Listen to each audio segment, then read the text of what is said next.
Namo tasse bhagavato arahato samma sambuddhasse. Namo tasse bhagavato arahato samma sambuddhasse. Namo tasse bhagavato arahato samma sambuddhasse. Punahu samano gotamo evaଂ hino sute otaranti ti. Dear Dhamma friends, we are now in a residential retreat, and as I took time to lay down the basic principles and the tenets regarding a residential retreat and what must be our mental attitude, whereby we must facilitate the time, the retreat time, with the moral restraint, and we must take time little for talks like this. That is for the theoretical understanding, and we have already taken time for discussion. That is to say, discuss among ourselves and communicate each other. That is called sakaccanugahita. And then the fourth aspect is still we have to sit and meditate to gain some kind of a concentration. That is called concentration or serenity, facilitating. And the last one is the wisdom. And wisdom is to how to make use them and to use it for the purification of the being at least. So keeping that in our mind, today we are going to start the particular sutta appointed by the birth group known as Magandiya Sutta, that you find in the Majjhima Nikaya, middle length sayings, and in the middle part of the middle length sayings. So as far as the Tipitaka, the three baskets of the discourses are concerned, some analyze it and say, if you wish to know the moral restraint, the how to step into the practice, the best thing is to read is the long discourses called Digha Nikaya. It is starting with the Chula Sila, Majjhima Sila, Ukkata Sila, and what is the area concerned with the moral restraint. That is to say, the physical and verbal restraint. Of course, the whole Digha Nikaya,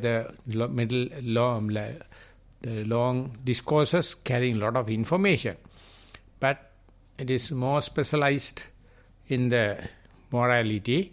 And then when you come to the Majjhima Nikaya or the middle length saying, that what we are quoting is famous for concentration or concentration restraint, samatha anugahita, and this is basically good for meditators to directly read as far as they are under the moral restraint.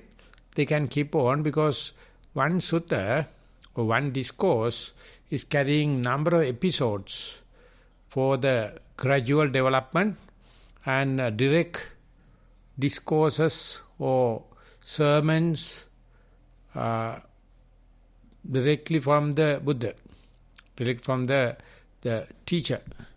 So Magandiya Sutta also something like that. And when you are furtherance going to the wisdom training, Anguttara Nikaya, Sangyutta Nikaya, that the concise discourses and gradual discourses, they are giving a lot of topics and dealing with different incidents and the experiences, and categorize under various subtopics, and give a vast body, altogether more than 15,000 discourses. The last one is the Khuddaka Nikaya. There are sundry items, all the essence parts, and unavoidable parts, but they don't carry much of the history, they don't carry much of the stories, just facts. So only people, those who are familiar with the moral restraint and the concentration restraint and the wisdom restraint can get the idea. Otherwise, only the essence is there. That is just a briefing about the discourses, Sutta Pitaka, and direct approach is the best way. But when I came to the Nissarana and asked the senior monks at that time, they told you can directly read Majjhima Nikaya, the book that we are referring now, and if there are any difficulties, you can come and ask. But you have in the Buddha Jayanti, the Sri Lankan version is having one side the Pali discourse and the other side, other page, they have done in a text. They have made the text in such a way, one page translated to one page. It's in Sinhala. So luckily now with the help of these Buddha Jayanti translations, Buddha Jayanti Tipitaka, and of course with the Burmese and Siama, the Thailand version, Venerable Bhikkhu Bodhi is advancing now, is present or publishing one after the other more revised version of the Pali Text Society. So Majjhima Nikaya part, Majjhima Nikaya discourse itself, he himself edited in number of times. So that means the terminology, the ideas and the quotation and the references from the other areas are ever increasing like an encyclopedia. So we, for this discourse, basically use Bhikkhu Bodhi's translation. So we have kind of a consistency. So to start the, before going into the facts, I would like to just brief about the background at which the discourse took place. It was the pyre or the place where they are offering the god of fire, and it's a continuous offerings and fire is happening. So Bharadwaja is one of the very renowned and true to type kind of a Brahman, and Magandiya also same kind. He pay visit to the shrine room of the Bharadwaja, and he find already prepared sitting place for a recluse. Then he asks, who is the visitor? Appear like a recluse.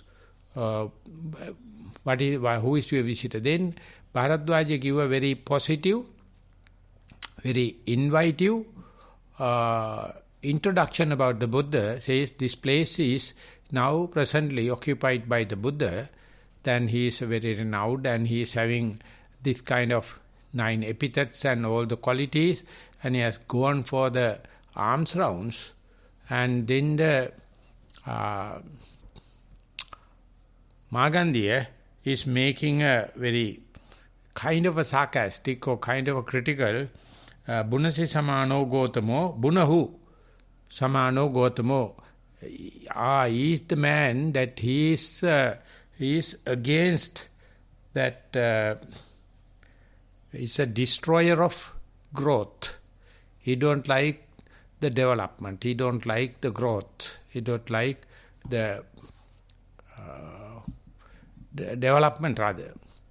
And why I am telling like that is because in our books, in our discourses, said in such a way. Then again, the Bharadwaja, the host, telling don't say like that because he is a very virtuous person and he is having such and such qualities, and he is happy about the visitor. And then the Magandiya says, no, I have no hesitation. Even if he is here, I will tell him to the face. And if you don't mind, please let him know that Magandiya came and Magandiya made such a statement. And while discussion happening, the Buddha himself come and take the seat. And then the Buddha knew by his clairvoyance and the magical powers, such a thing happened. Bharadwaja is talking positive and the Magandiya is talking negative. With that, the Buddha asked Bharadwaja, the host, what is the discussion you have? Do you have anything to report me? Then, knowing that Buddha knew the atmosphere, then directly the Magandiya is telling, Bunahu. Bunahu means that he is not happy with the growth or development. So, that means negativist or destructive, nihilistic kind of idea. Then the Buddha is asking, are you sure that you are making such an allegation against me? Yes. Because I am well versed in my Veda books, that means Sanskrit Hindu books or Brahmin books.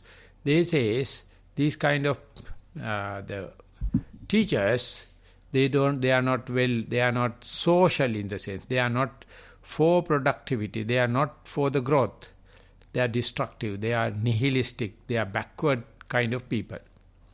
So then the Buddha says, so you know that I am a kind of a person, I know the eye is always happy to see different colorful, delightful and happy things, and knowing that I restrain myself from the incessable desire for see things, see forms. So do you think that is why you are telling me that I am against the growth? Then the Magandiya is telling, yes. So now this is the point I would like to, out of this Magandiya Sutta, how we people, mendicants, consider about the seeing things. Seeing things means the seeing shapes and colors. And the world, which I hope represented by Magandiya, is going for black and white to color to the 3D, 4G and about to 5G and three-dimensional kind of a visual, audio-visual things. And that is they call productivity, the development and the advancement of the technology. So therefore, if someone is going to say against it, you are going against the grain. But we in a retreat, we are not promoting that kind of thing.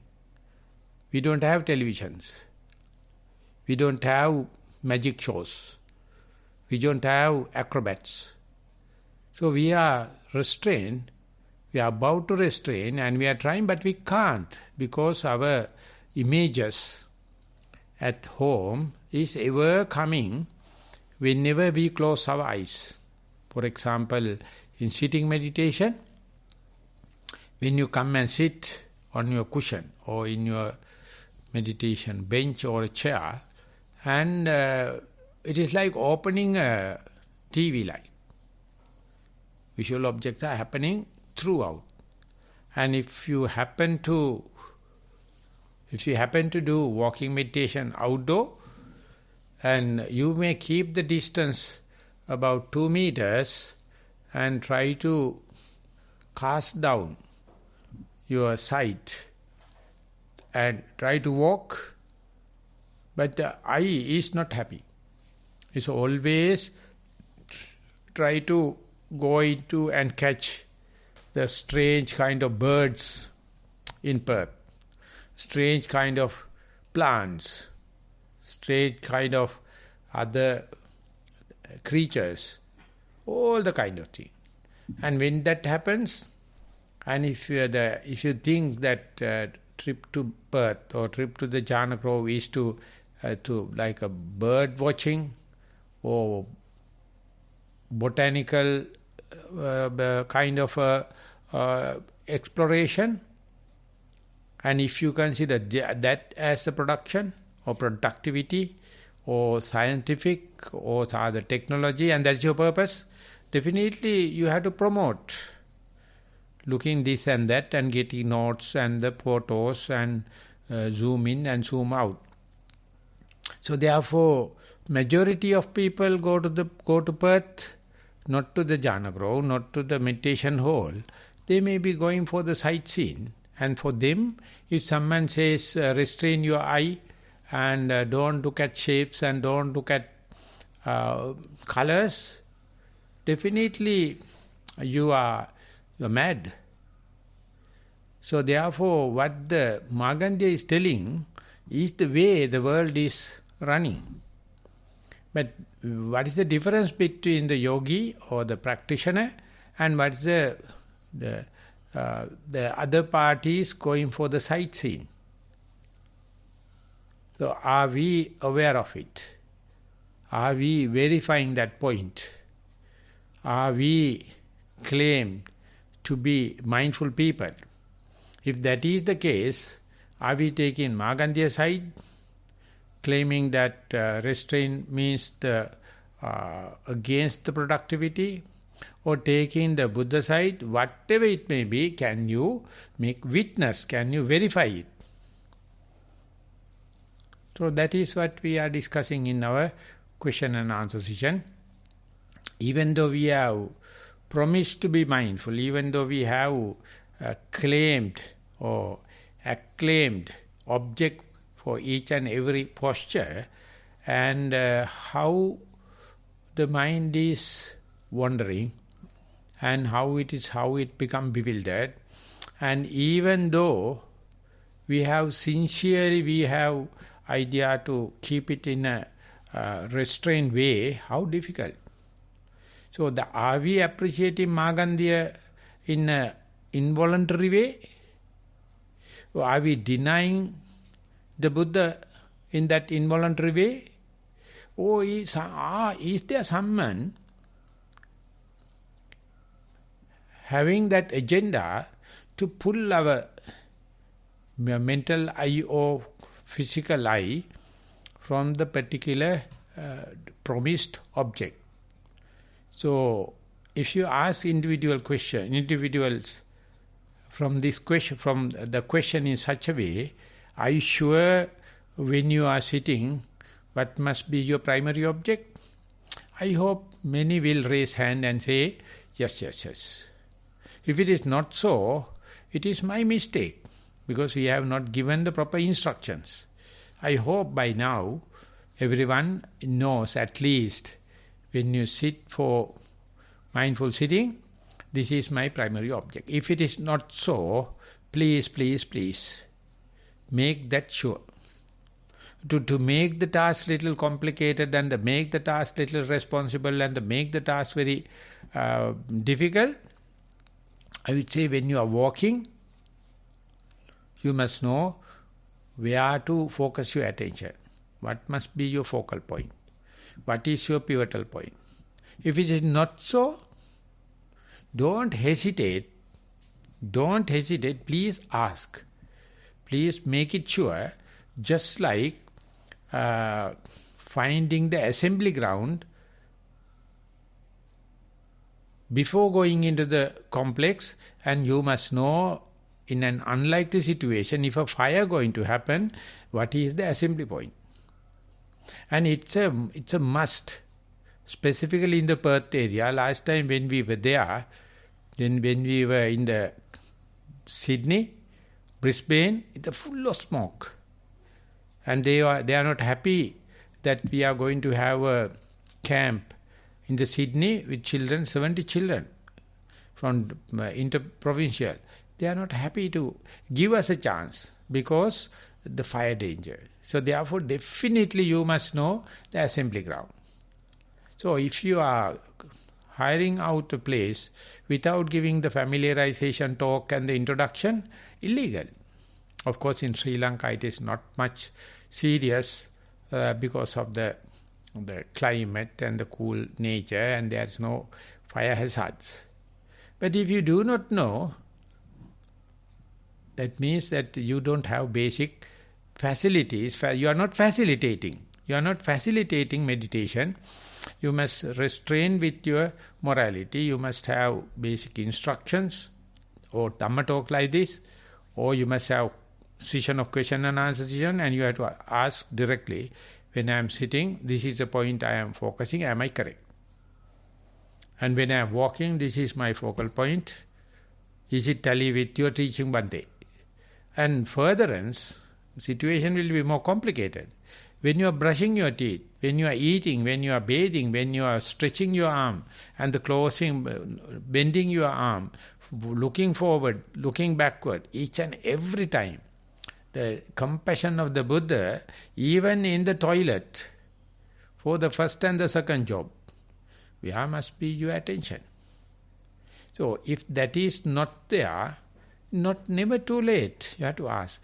Under such circumstances, looking here and there, wandering mind, daydreaming, fantasizing, all these indicates your valuable retreat time or valuable your opportunity is lost, because eyes are happy with Magandiya.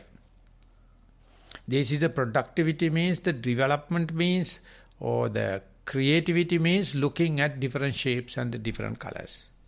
That's why people are happy to go to supermarkets, happy to go to the cinema halls, happy to go to the acrobats, happy to go to carnivals, because different color combinations are there. And those who have this kind of color combination under the present situation called rich people. Those who do not have, this is their poor nation, poor people, poor families. They can't afford because they are not productive.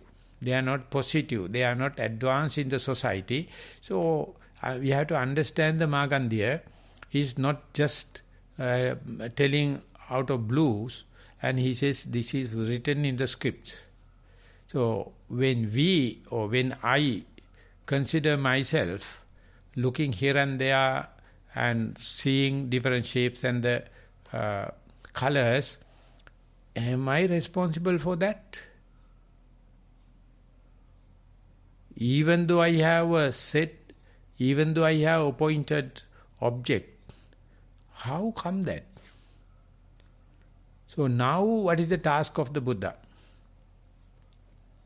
The Buddha set himself as a role model. No one was happy. Towards the advancement of the Sutta, you read, Buddha is quoting himself, telling, he had the royal kind of entertainment, all facilities, and I don't know, he was not happy. And having that kind of amenities and facilities and good fortune, to renounce it for my value, for my understanding, it's difficult. It is so difficult, it is appear more than Nibbana. More than Nibbana. Because people are so adhered to their well-earned properties.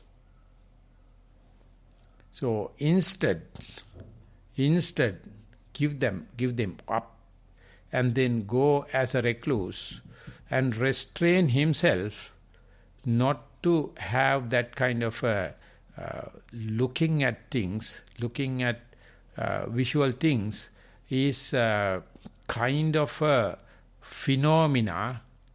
It's a difficult thing, and how one can volunteer to restrain one's eyes. We are volunteering, but of course with the urge, because with the advice of the Buddha. But the person we are talking, the Buddha himself, there were no role models before. There were no the instructions, but he did it. So Richard Davidson, when I am reading, he says the mindfulness in the present context, the Western business Buddhism mindfulness and the Eastern way of Nibbanic mindfulness, whatever it may be, it says it is the one and the only path for the purification of the being. But he says, see, the proportion of human population who is happy to be mindful. Earlier it was insignificant, now of course it is catching. Then he says, they know by looking at all these kind of thing and hearing all this kind of variety of entertainment, what is happening at the end. Definitely ending up with this unavoidable frustration and tension and all the mental situation. But mindfulness is free. Need no any authority. But why people are not selecting? And therefore, Magandiya is directly challenging Buddha. Not I am behind the Buddha. I am directly telling you, you are destroying the productivity, growth. But there is a witness, the Bharadwaja, he says, don't say like that because the Buddha is a person who achieved something and he directly declaring and telling, if you love yourself, if you have compassion for yourself, please do it. Now Magandiya and Buddha is talking each other. But the point I am making is, if you are not mindful, definitely Magandiya is correct. Even if you are mindful, try to be mindful.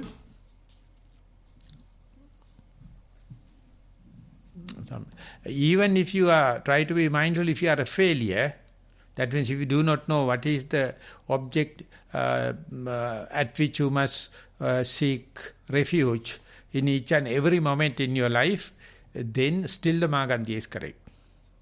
But how much of a little proportion can understand the sasana of the Buddha, the message of the Buddha? What are the Buddhist people are doing today? They are making more and panoramic Vesak Gita, Vesak Torang, and pandals, and perahara, puja, all kind of thing. You see how the religion is deteriorating?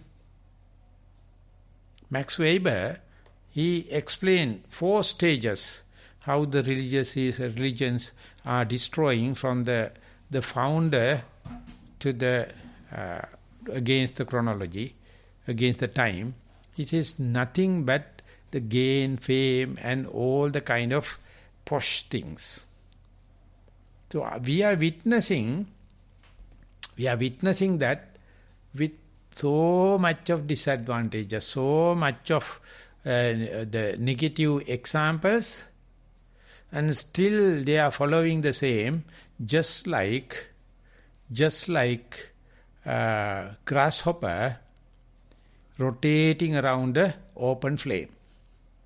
Slowly he is reaching the flame, and the day catch it, we also can feel the bad smell of the burning of the wings and the limbs.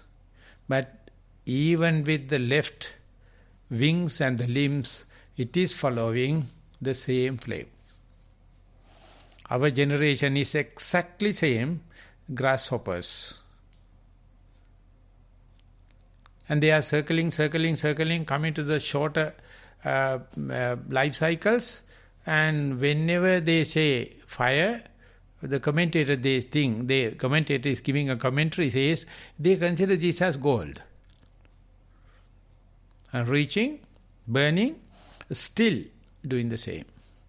So therefore, if a person to understand the Buddha, if a person to understand the Dhamma and to understand the Sangha and to understand the moral restraint, it is, I think, it's more difficult than Nibbana. Definitely, I know I am making a controversy.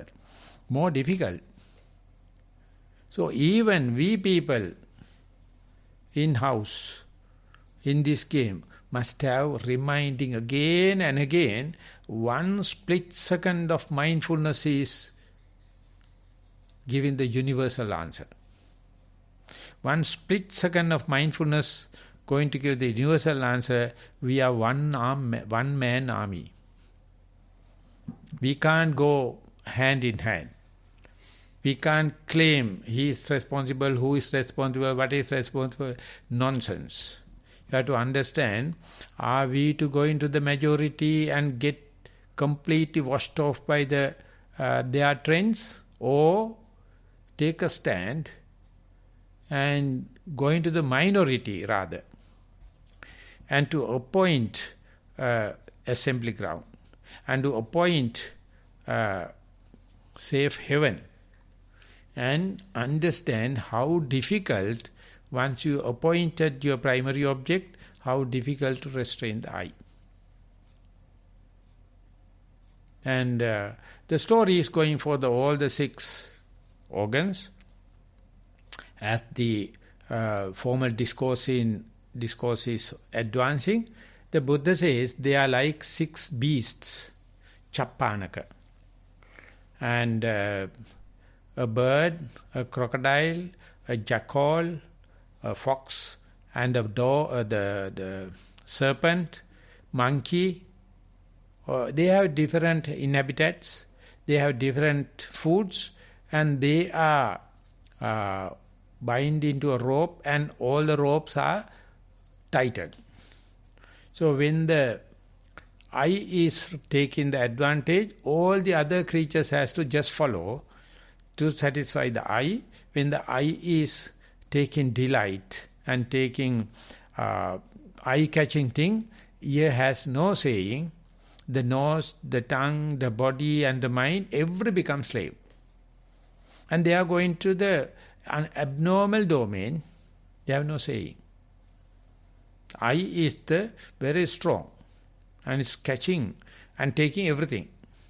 And whenever the ear, if I am to go to the next, when the ear become powerful, dominant, and it crushed all the other 5. You have to go to the listening, and you don't know what happened at that time at the eye door, what happened at that time in the other doors, all are crushed. So we are wild beasts. Who is the agenda? We are talking about the civilization, we are talking about the mother and the children, we are talking about the teacher and the student and the doctor and the patient and the king and the subject. Nonsense. Each and everyone, there's not a single person is having an agenda. Or rather we can say everyone is under the Magandiya agenda. Everyone is under the Mara's agenda. And to prove it, it won't take too much of time. It won't take, but thing is that proof is disadvantageous, unlucky enough, disadvantageous to the beginner. Whenever you try to appoint your primary object, try to keep, how difficult and how much you feel irritated to see this monkey mind. We see these beasts.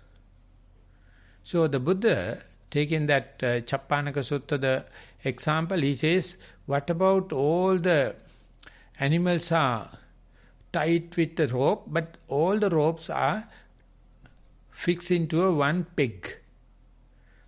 Of course they can move, but up to the rope side, rope's distance.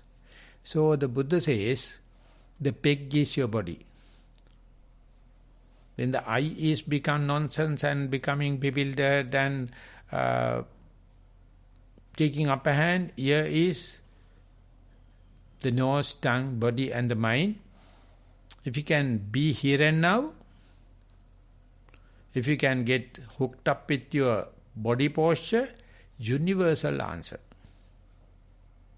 But there are today lot of meditations. They are talking highly about this and that, but they think that talking and being with body is very, very Montessori, very, very preliminary.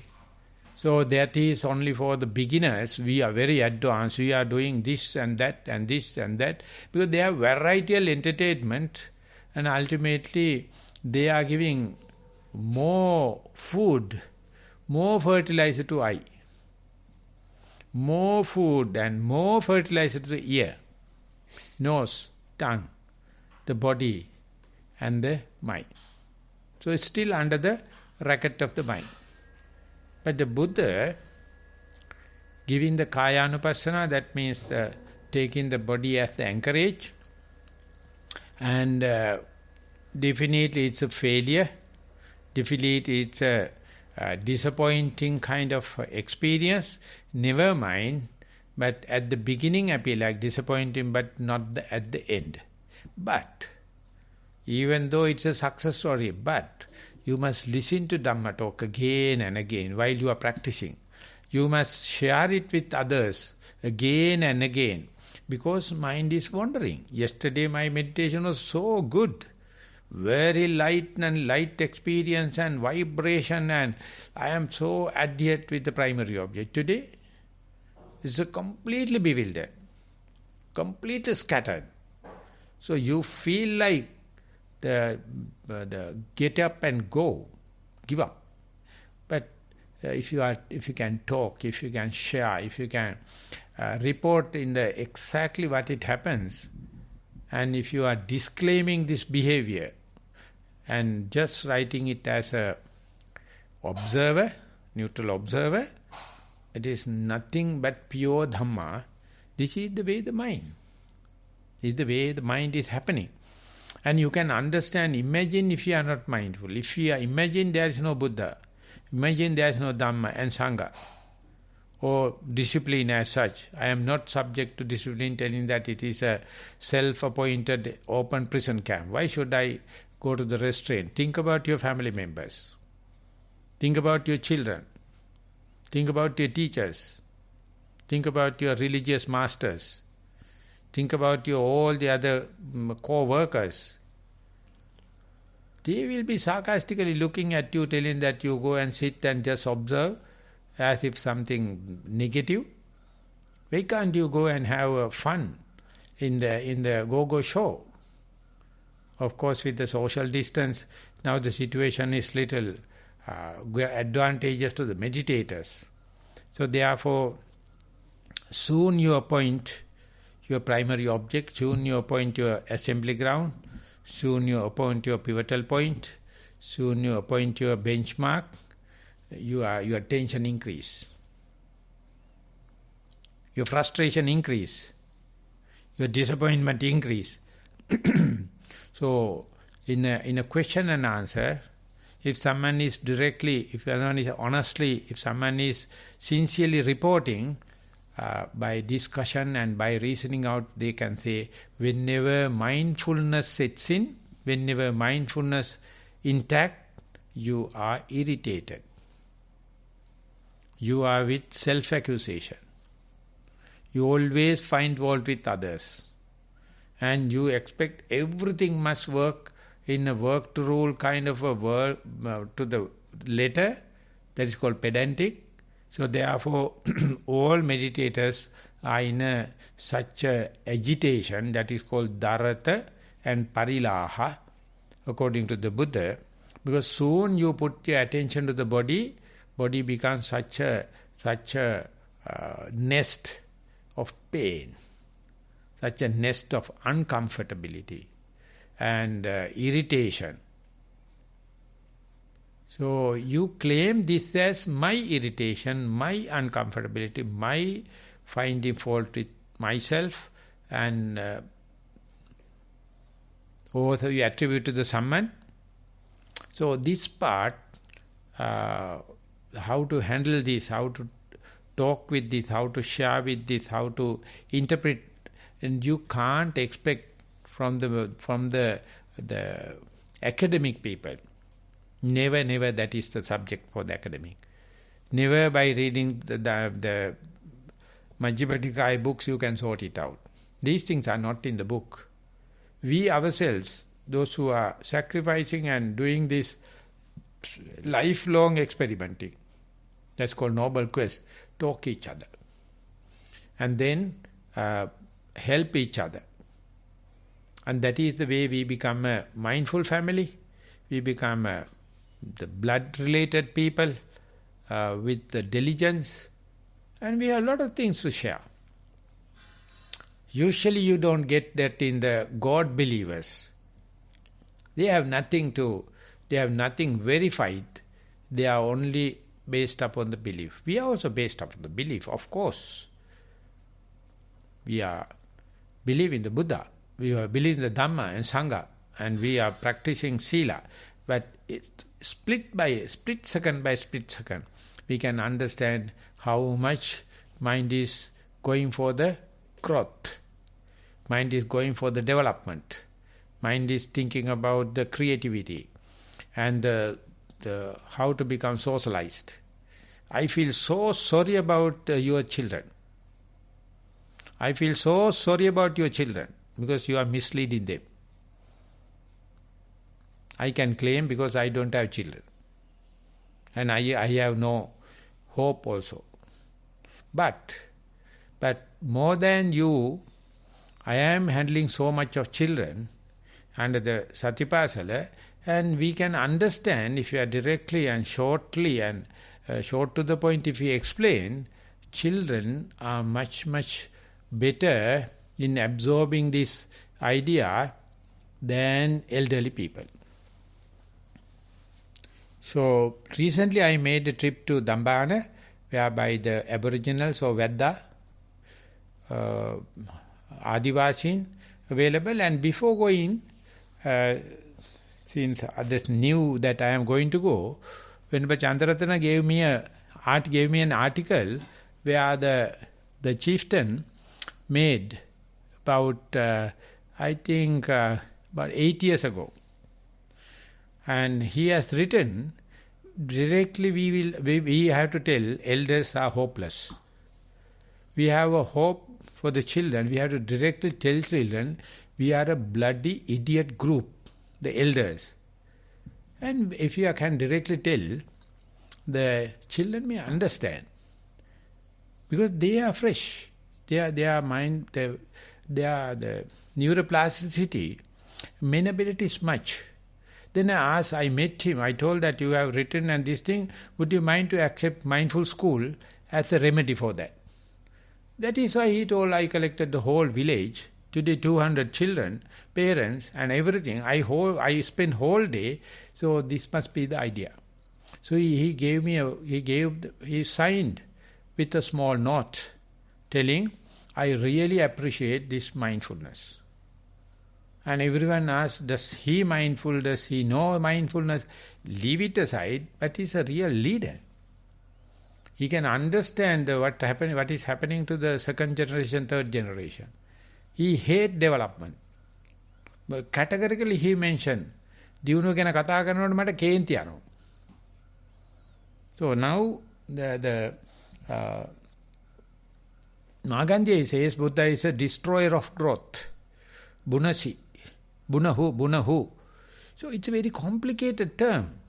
If you are not mindful, definitely you will be fallen into the trap and taken for a ride and downstream.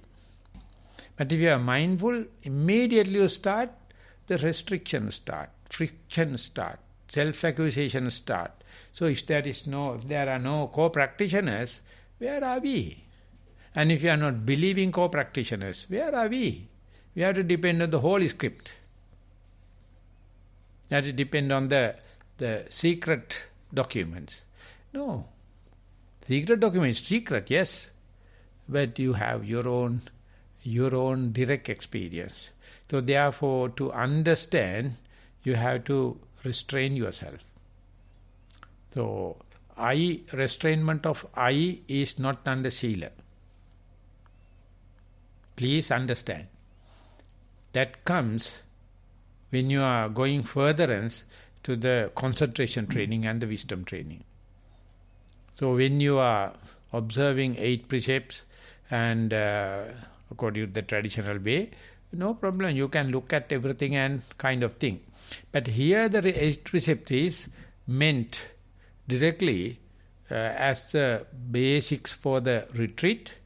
And during the retreat time, you of course keep the social distance due to the corona situation. Even without that, we ask, don't make yourself very attractive or distractive for the co-practitioners. And make a attire in such a way not to distract or attract. Just another tree in the forest. And when you are verbally, you don't talk. So people can't understand why this restraining of the restraint about the words, SMS, slowly, mindfully, silently. So at the beginning, definitely they will protest. Because that while at home, imagine if you are at home in this hour, what kind of a chatterbox, what kind of talking and listening happens. So you're going to think about immediately cut off, you will go mad. So therefore you must reduce to the short and sweet. Pandita Sayadaw, a lot of signboards are there. He says, tu-tu-pyo. Tu-tu-pyo means talk to the necessary point. This is not to utter the silence. You can talk, but listen enough to listen to the listener and the message. Not that, not beyond that. So likewise, when we are restraining, it is never meant for the United Nations or WHO or Monetary Fund. They are mad people. This is for the people already taken precepts, already taken the basic instructions, and they are restraining in sitting, walking and day-to-day activities. And whenever they comes to know how difficult, even if you have a sincere effort, then we can understand the greatness of the Buddha, greatness of the Dhamma, and the greatness of the lineage, the Sangha, and what a kind of adventurous thing to taking up these precepts. It appears like against the productivity, against the development. When you are sitting cross-legged and keeping arm upon arm, you are just the idling. You are not making anything. Instead, when you are doing in the office or kind of thing, how much oxygen you are burning, how much chatter, how much the unwanted thing, how much defilement you are promoting, you will never understand unless otherwise you undertake this mindful practice. So therefore, the early part of the Buddha's presentation is categorically asking, yes, I have restrained my eye. Is that the reason you are saying me bunahu? Yes. I restrain my words and ear.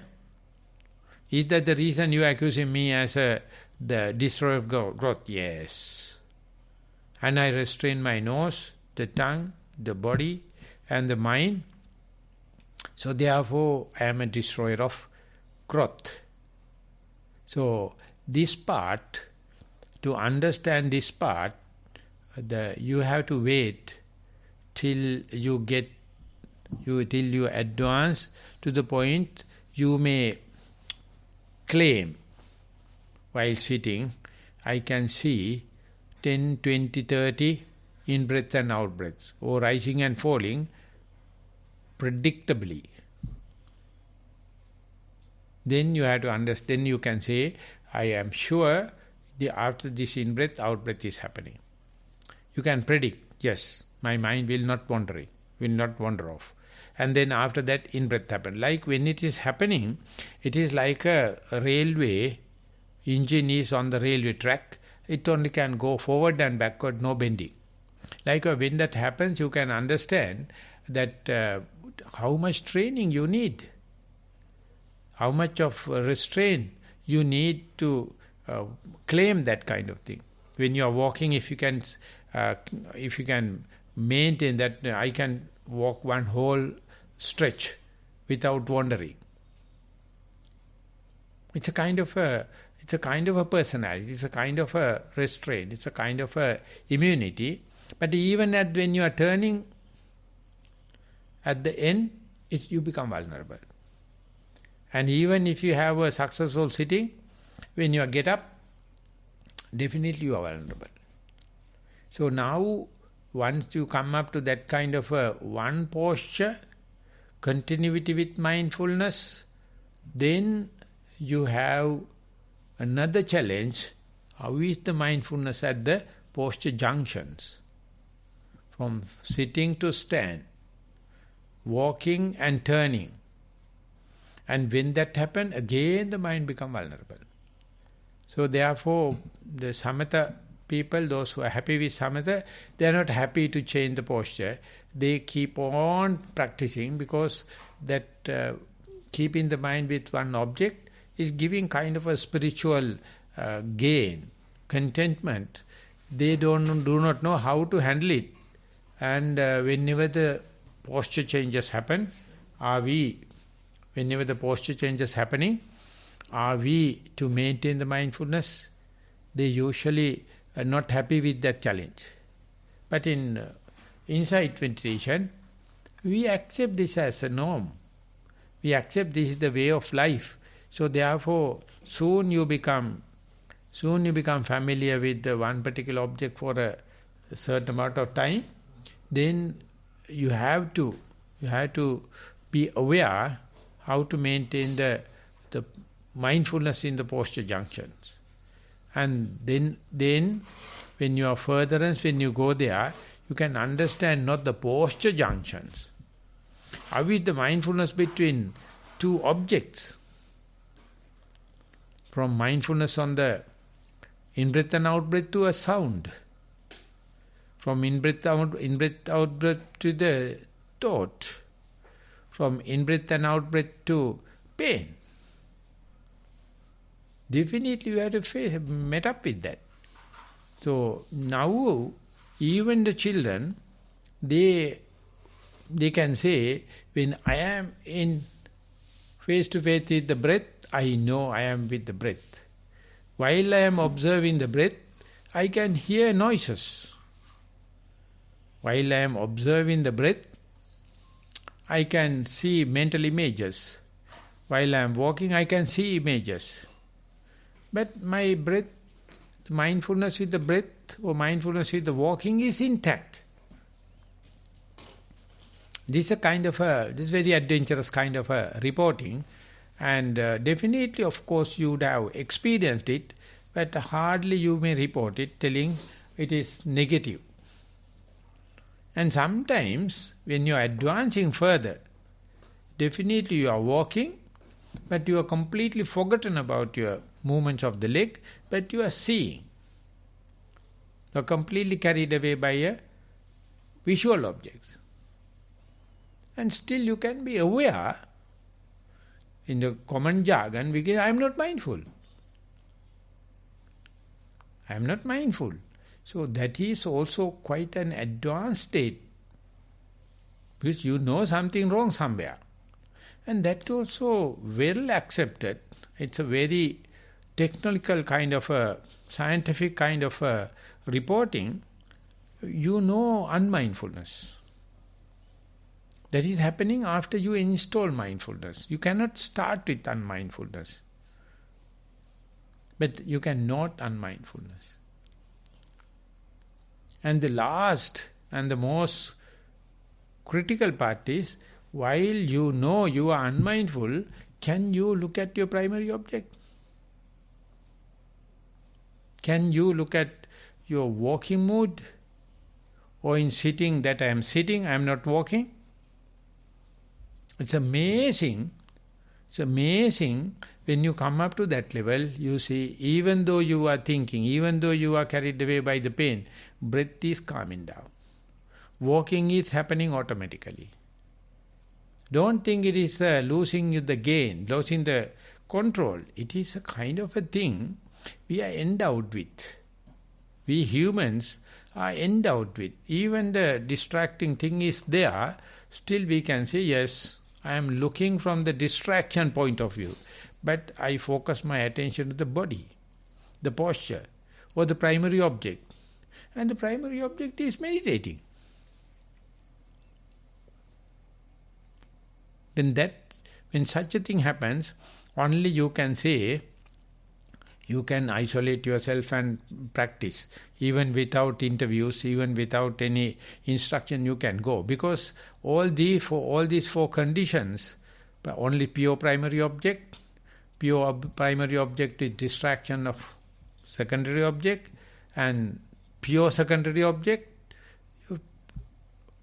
from the standpoint of the secondary object, you are looking at the primary object.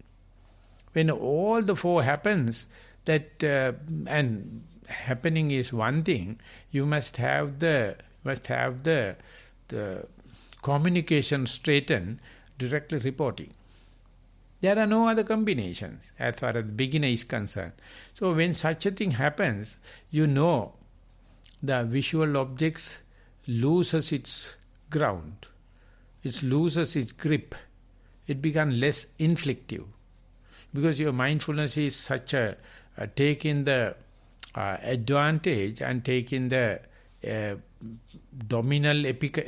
epical dominancy, it knows wherever it goes, either in the primary or the secondary object, try to observe the body. There you find that earning a human body, earning a humanity is the highest thing. If we are not practicing, we never appreciate other humans and oneself. So therefore, as far as we are practicing, we may appear like unkindful and loving kindness and kind of thing. So my view is, as far as you are practicing mindfulness, you are taken the universal kind of a compassion, because at least you are not killing someone, at least you are not robbing someone, at least you are not sexually misconduct with others, you are not uttering word, lying, slandering, the harsh words and tail carrying. And that understanding will keep you nourishing day by day. Definitely I hope the interview reports yet to come, you may encourage to write as it is, not fabrications, not what you have heard, but if you are telling, then you can claim, you can fight, you can directly talk with Magandiya and says, what you are telling is correct, but lucky enough we are Buddhist. We have our helm, we have our controlling power, even though it is 100% claim, we know the loopholes of the distractions, but we are developing day by day the mindfulness, the strength of mindfulness and the healing power of the mindfulness, and then at that time you may be invitive to any kind of visual object, any sounds, and you try to maintain the balance just like a tightrope walking. You never lose the sight of your primary object or the body or the mindfulness. So there people may not claim or people not give you the credit of that you are a meditator, but I think never mind. Give up meditation, try to be mindful, and then definitely whole benefits of the sasana, you will be the real owner. So with that remark, I would like to sum up today's talk. We will continue along the sutta next time. Thank you very much for the participation. I hope Sumedha can share merits. Yes, Bhante. Yes, Bhante, may we share merit and ask forgiveness, Bhante? Okasa vandami Bhante. Sukhi hontu. Maya katang punyang samina anumoditabang. Sadhu sadhu anumodami. Samina katang punyang mayhang databang. Sadhu anumodi tabbang. Sadhu sadhu anumodami. Okasa dwaratena katang satvang achayang kamatami Bhante. Kamami kamitabbang. Okasa kamami Bhante. Sukhi hontu. Dutiyampi okasa kamami Bhante. Sukhi hontu. Tatiyampi So we are going to recite the blessings of the Sangha. Please listen attentively. Abhivadana Silissa Nichang Vadda Pachayino Chattaro Dhamma Vaddanti Ayuvanno Sukang Balang Ayurarogya Sampatti Thagga Sampatti Mevacha Ato Nibbana Sampatti Minate Samijjatu.